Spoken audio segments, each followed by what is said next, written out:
So very quickly, an update on Ingenuity and update on Perseverance briefly.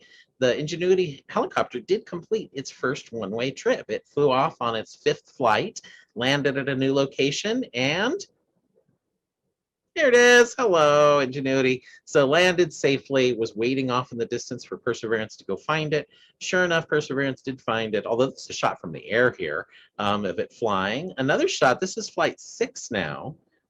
Notice the ground's kind of shaking back and forth a little bit there. That doesn't look too stable. And indeed, it had a problem. The problem ended up being the way that the times were recorded on some of the images it was using to stabilize. They were off, and it got into sort of this, I don't know, an increased, an unstable thing. But they got out of it. They landed safely. They think they fixed it. So we need to see if they did indeed fix the helicopter, but ran into a little bit of a problem.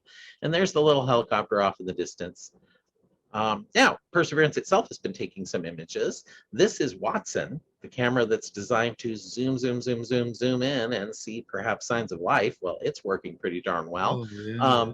The mast cam is working pretty well as well. Now, if you've got those 3D glasses, get them handy again. We've got one more 3D image for you. Here's just some rocks, what they look under in Mars light. Here they are under more Earth light.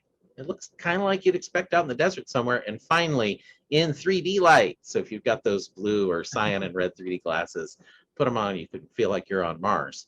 Now, of course, Perseverance got a companion on Mars. The Chinese successfully landed their rover, and that rover is not small. It's about the same size as Curiosity. You can see it there. There's this shot here. It's really, really big. They just put on really, really big solar panels. So instead of sending a nuclear power source like we did with Curiosity and Perseverance, they just put huge solar panels on it. But it's rolling around now. There are pictures. You can check them out.